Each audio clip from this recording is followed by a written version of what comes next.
only betting on strategics and burning cash and hoping one of them's, going to buy you for some really strategic reason. That's a lower probability strategy.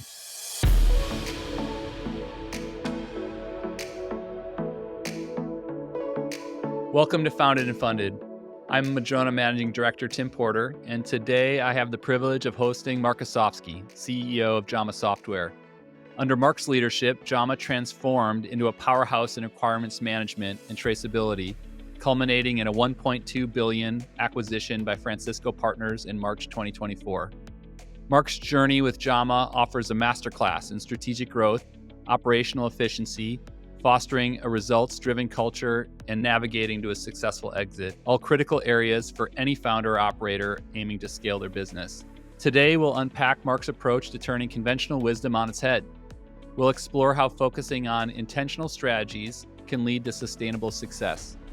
So whether you're looking to refine your go-to-market strategy, enhance operational efficiency, or prepare your company for an exit, this conversation is packed with actionable insight. So with that, here's Marc. Good to see you, Marc. Thanks so much. Yeah, always great to talk with you. Well, let's start with a quick introduction. I was fortunate to be on the Jama board for almost 10 years after Madrona invested, and you came on several years into that. Can you share a bit more about Jama Software, what it does, its journey, and a few of the milestones that led up to this exit to Francisco Partners? And then we'll dive into some of the lessons learned along the way. Sounds great. Jama Software, we basically help innovators succeed. And so we're focused on companies that build complex products, a product that has software, hardware, electrical, those types of things. So our customers are in the automotive space, semiconductors, aerospace, medical device, industrial. It's things with hardware and software. We're really the first company that's helped bring those different engineering disciplines together to be able to improve the performance of the product development process so they can go faster and deliver higher quality products.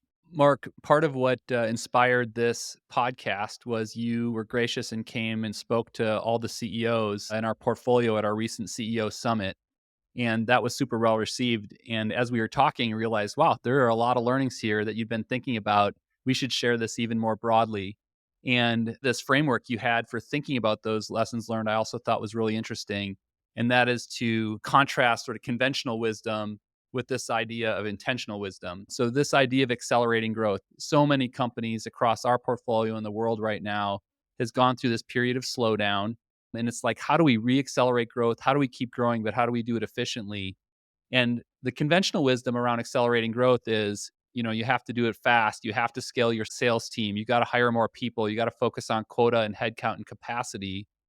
But you really focused on something a little different, starting from right when you started at Jama. Tell the group what your intentional wisdom was in this area. I'll share things here that work for us. They might not work for everybody, but hopefully everybody steps back and thinks a little more critically about conventional wisdom and doesn't just apply it. That is the core point of this notion of intentional wisdom, isn't it? That you have to find the right strategy for your company and not just think cookie cutter, sort of what everyone is saying you have to do. Right, exactly. Yeah, this pattern application can take the place of critical thinking. I think the conventional wisdom is, you got to hire more salespeople. You got to have more quota capacity, right? It's very capacity centric and expectation centric, right? We can't hit the number unless we have enough capacity. The interesting thing that happens if you follow the conventional wisdom approach is you hire new salespeople. They're less experienced. They have generally a lower win rate because they're less experienced. They don't know the market as well. They don't know the product as well. So you end up lowering your win rates. So you're increasing, headcount, but you're lowering win rates. So you get a negative capacity effect. Obviously, that's one way of looking at it. The way we ended up looking at it was a bit different. So we started thinking about how much demand is in the market, how much TAM is being activated. And so, this gets into another concept around TAM. There's a lot of focus on TAM. How big is this market? How big is the potential market? How much is addressable or serviceable? But it's all about total potential size of the market. There's no real focus on how much of that TAM is being activated in a given year. That's your actual demand, the TAM activation. And so once you realize that okay, you might have a huge market potential, but only a small portion of that's being activated, well, you got to get as much of that as possible. So what determines how much of that activated TAM you get? It's your win rate. And so we focus first on win rates, and our win rates were in the 30% range when I started, which is probably pretty typical in a space where you got multiple competitors. And so we focused on that and we ended up taking them up to north of 70%, almost 80%. And so that alone, more than doubles your capacity, right? If you think about all the time your salespeople spend on a opportunity and then you lose, all of that time is wasted, right? It's wasted capacity. So we essentially doubled and even 2.5x our capacity just by improving win rates. So it's not as simple as just hire more reps and get more capacity. And just to give folks context, over the period you were at Jama, I know you're a private company, but just sort of ballpark in kind of the 20 millions of ARR and 6x'd it, kind of in the time frame. So just I think that's also important because sometimes these approaches, are either much easier at big scale or are much easier at small scale. But you took it through the classic kind of growth range in implementing this approach to growth. Yep. No, that's right. I teased sort of the efficiency side of this equation in teeing up growth, and you did as well.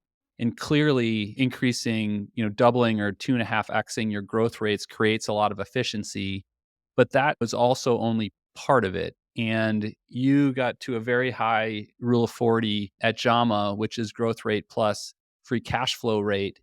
And if not the conventional wisdom around efficiency, it certainly at least has been the pattern, has been grow rapidly, grow at all costs maybe, and really just grow into efficiency. Like if we get to enough scale, we'll kind of get efficient.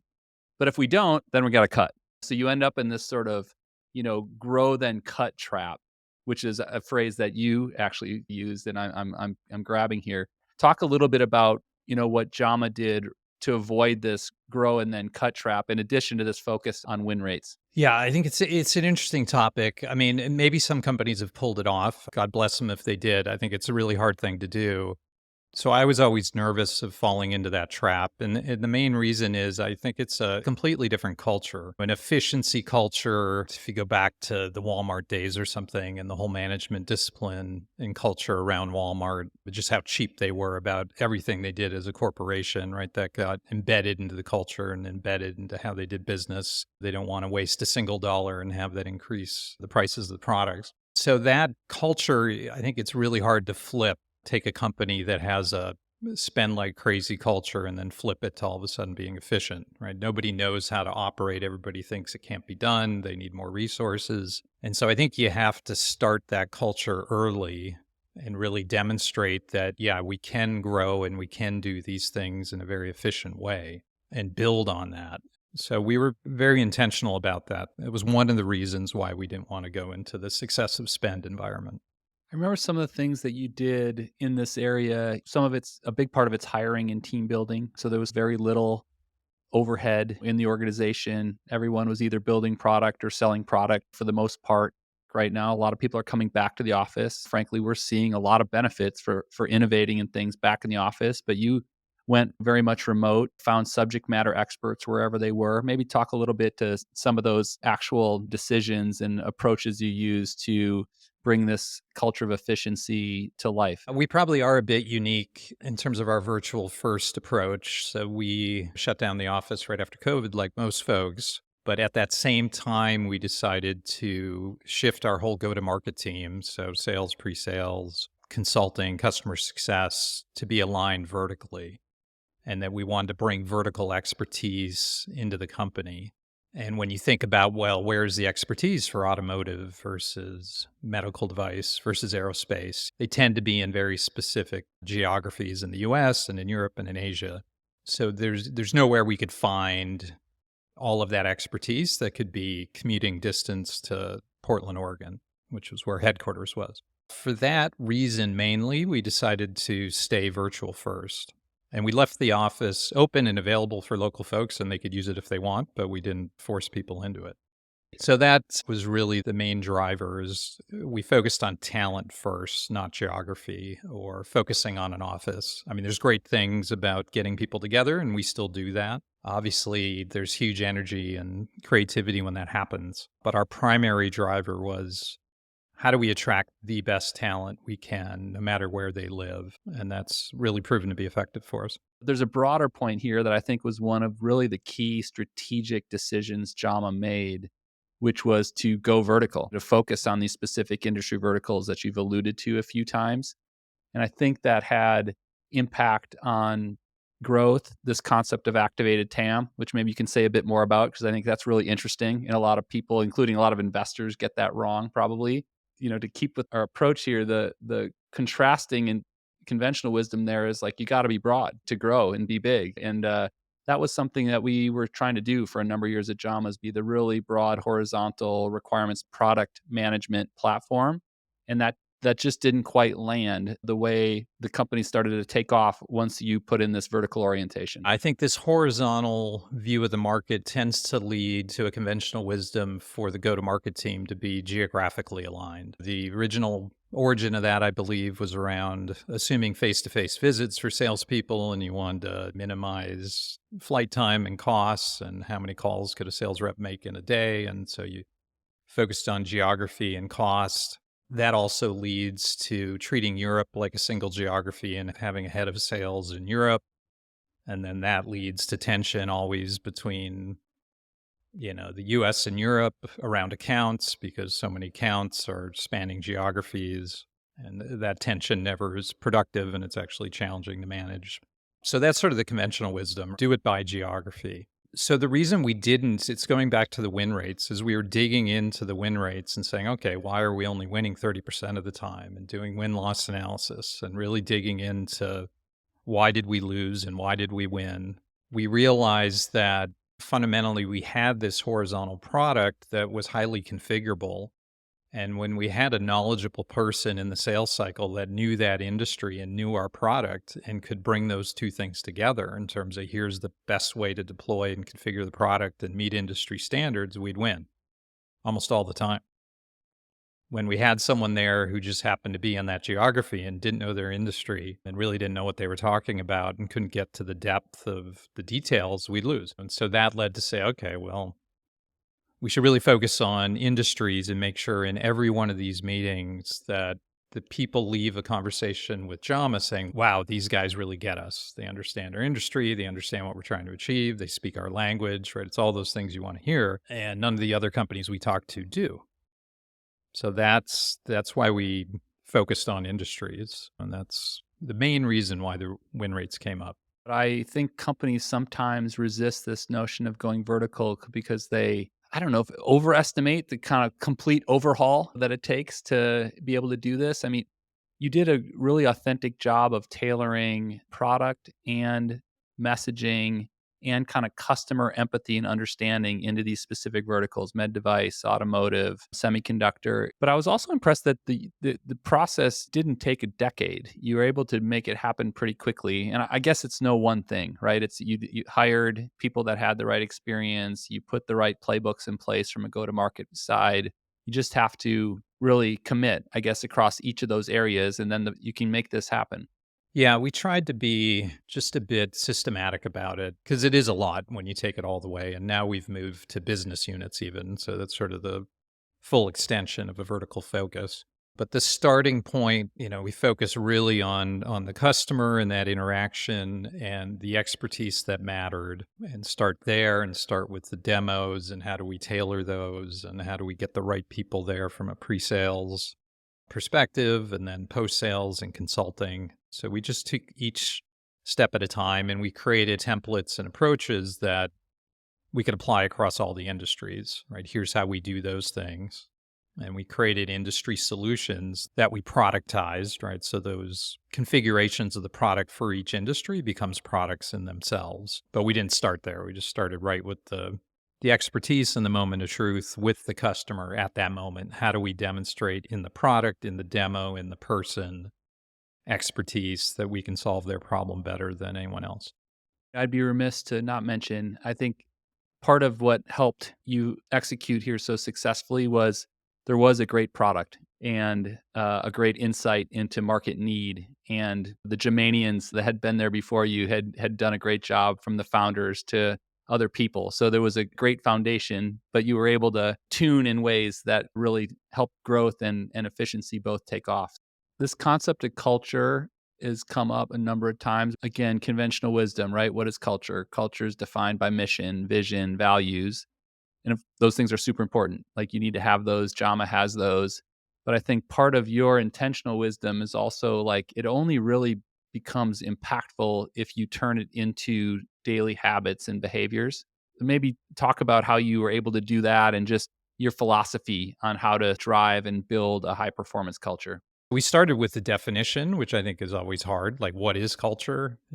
Most people can't define it, right? It's one of those challenging terms. The definition I like the best is a very simple one. It's the sum of what we do and say, which is a very large definition and simple, but I think it helped us focus on very tangible things. We ended up going from that definition of the sum of what we do and say and realizing, well, what drives what we do and say? And it's largely habits.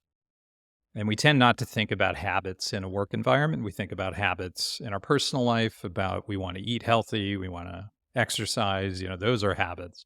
But the reality is almost everything we do is habits, and we all have work habits. And I don't think a lot of us really reflect on those. And so we said, okay, well, what are the habits at work that we want to focus on that we think is going to drive our success? I think one that's interesting to talk about is our habit to follow the scientific method. And most people, again, don't talk about the scientific method when it comes to business. It's not taught in business schools, but we were really trying to reflect on, how are decisions made at companies? What do we do with ideas? How do we prevent the negative things that happen with ideas? People become attached to their idea. I have my idea. Tim, you have your idea. We're going to argue about our ideas. We're going to get very emotionally attached to them. Which ideas win? It depends more on position or politics or, not very rational things. So we said, okay, well, how could we enable more rational decision making and more transparent decision making in the company? And how could we get to better outcomes from decisions? And so the scientific method's the best method that's been proven to do that in a structured manner. And so we just modified that for more of a business context. And then we used our own software because I wanted to get everyone in the company using our software. So we've used our software to enable the scientific method. So people go in there and they enter hypotheses and tests and impacts and collaborate with others. And so everybody can see, what are the potential hypotheses that we might implement. They can see the ones that are being tested. So we get the huge benefit of being completely transparent about the thinking that's going on in the company, so they don't have to wonder what's happening. I love this. There's three big things at least that I took away from what you were just saying. One, there's a mindset shift from ideas to experimentation and people emotionally holding on to polarizing ideas. But experimentation, that's a mindset shift. Two, you actually created a mechanism to do that. It's not just, hey, don't think A, think B, as you put in this mechanism. And that mechanism, number three, involved your own product. Well, let's talk about the process. Jama has a great land and expand, right? So sometimes you get adopted for a project and ends up being the platform that entire large product organizations at huge enterprises get run off. There are post-sales questions around who owns the renewal. Is customer success just there to drive CSAT or do they own the renewal? Almost every company that I've worked with juggles how you organize the customer success group. And we juggle it a bit at Jama over the years. And it's also, I think, not uncommon for it to evolve as companies scale and grow. But maybe nuts and bolts here, just explain a little bit how you organize this customer success side of the business. The way we went about it, we start with the customer and we start with the expertise we want to bring to bear. And I think for our situation, we are on the more complex extreme, right? We're dealing with engineering departments, building very complicated products in very advanced industries. And so the expertise someone on our side needs to bring to be able to go toe to toe and bring value to a customer is a pretty high bar.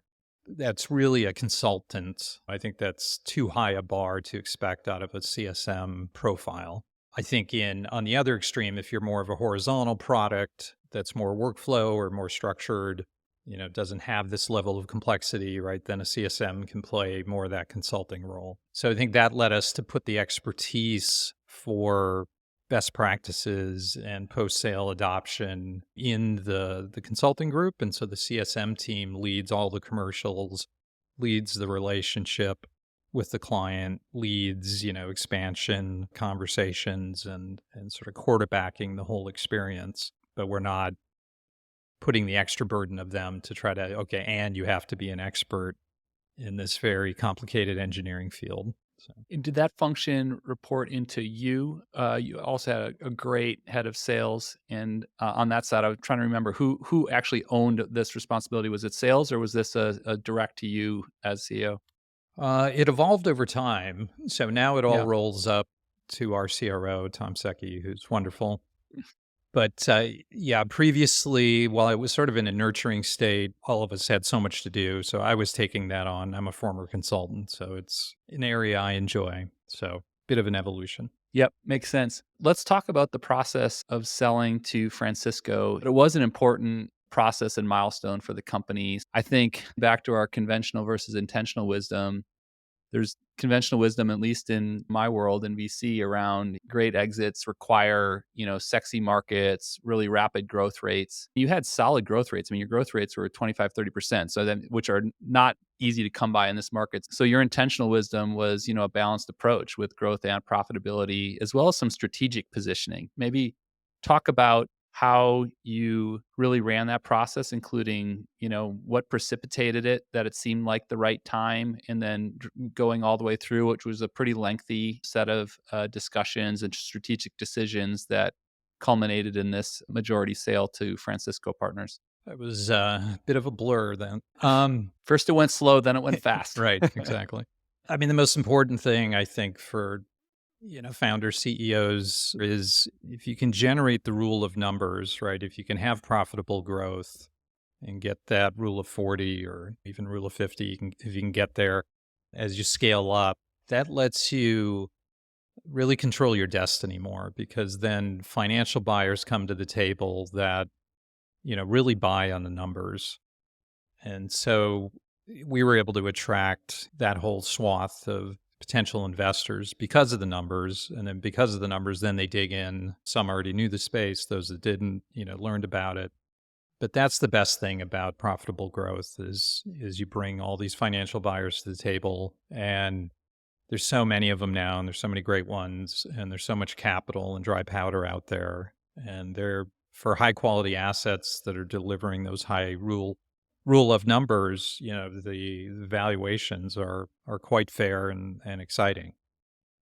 The strategics are always more challenging in terms of how they make decisions, how long it takes them to make decisions, what's really driving their interest in certain areas, how do you fit into their existing portfolio. So that's a much different process in terms of your ability to control the outcome and timing.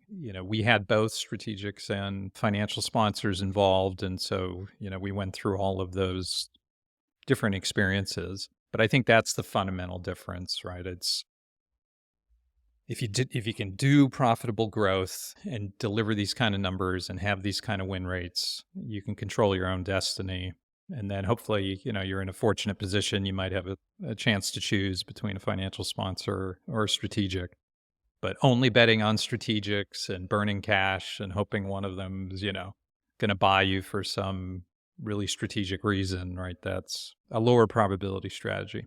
Yeah, the whole process really was catalyzed by interest from some strategics who I think you and the company did a good job of not thinking about an exit, but just from a business development, a partnership standpoint, who do we need to work with? Who do we need to go to market with? Who does our product work best with? So that kind of catalyzed it. But then, as you said, it turned into, we had a banker. It was more of an auction. But ultimately, I was also struck by successful M&A comes down to relationships and building trust with, who you're going to go work with afterwards. And even though there was a bunch of interest and it was private equity, it struck me that was really ultimately a big part of how you did that successfully with Francisco. anything, thoughts or lessons around sort of even in these sort of competitive, tense, transactional things, how it's still really critical to maybe this sounds like oh duh, but it's hard in the moment to form kind of personal trust-based relationships with who you're going to work with going forward. For those that haven't been through this, I did more lunches than I think I've ever done. And so, yeah, I had the good fortune to meet all sorts of top private equity folks. And I'd say the most experienced ones and the most senior ones do focus very much on that personal relationship and spend a significant amount of time with me one on one. It's all about trust when you get down to it. Um, so that is a big part of it. It's a very big part of the process. And when I look at the other bidders at the end that came close, it was again strong personal trust had been built and relationships, through the process. So of course, this was a 1.2 billion exit, which is one of the biggest in the SaaS space over the last couple years. Of course, now it's like, well, from here, like what's the next 3x, 5x, 10x? How has the transition gone and any thoughts on, what this next phase at Jama's involves? I mean, there's always an evolution, but anything to share there on how this transition has gone thus far? I think, the reason I'm still here and so many of the Germanians are still here is we're just at the beginning of this journey. This is not something that we felt we had finished achieving our vision or our mission. And so we have very good clarity on where we're trying to get to, and we still have many years ahead to fully achieve that. So I think for all of us, it's just felt like a continuation of what we've been doing. Obviously, we got to scale and we got to deal with scale. I think the biggest thing we've done is move to this general manager structure, which is a big shift. And for a company of our size, it's probably a bit early going to conventional wisdom. I just saw a public company just starting to do this, at a much bigger scale. So we're probably early in making this move, but it's just another doubling down in our belief in the power of being focused on segments and trying to push authority, responsibility, decision making down in the organization as much as possible to really be as successful. And it's also creates all these great roles for people. And that's been a big part of our success. We've promoted from within. We delegate authority and responsibility. We hold people accountable, but so many folks in the company have meaningful roles and having huge impacts. And, I love seeing that. And frankly, it terrifies me if everything had to flow through me and I had to be expert in all these industries. And I mean, we'd fail. Yeah. And, obviously we wouldn't be on this topic if things weren't going well. But that being said, this is super authentic, right? I mean, you and I have talked about it a bunch offline, and the fact that things are off to a great start, it's just not always the case, right? You hear a lot of horror stories about acquisitions, whether it's strategic or private equity. And I think it's just a real testament to how thoughtfully you sort of aligned on a plan and a partnership, going forward. And of course, the foundation that you'd built. So just in wrapping up, lots of great thoughts here, I think for companies to think about at different stages of their journey. Any last thoughts you give? Most of our investments, of course, are at the early end of this spectrum, right? So thinking back to when you first took the reins at Jama or even before, any last thoughts or things you'd reinforce for founders and startups out there who are trying to get on the path that you've been on? Yeah, I think at the early stages, it's really focusing on how much TAM's being activated. Like, where's the demand? Really understand where's the demand. Can you measure it? I mean, you can do a rough measurement of identify all of your competitors or alternatives. How much are they growing each year? How much of that is new versus just growth in their existing accounts, right? You can get to some estimates. So really trying to understand how much demand there is out there, and then really understanding why you win and why you lose. So figuring out, okay, in these situations, if it's this industry and they have this problem, or it's this situation, we have a really high win rate. And in these other ones, we don't, right? So that's just having some discipline there, I think, is the starting point for everything. Well said, Marc. Thanks so much. It's been fantastic to work together on Jama. We would love to find more ways to work together going forward. And all of this advice and sharing these lessons, it's gold for our listeners and for me as well. So thanks for everything, and thanks for being on Founded and Funded. This was great. Hopefully it helps. See you, Tim.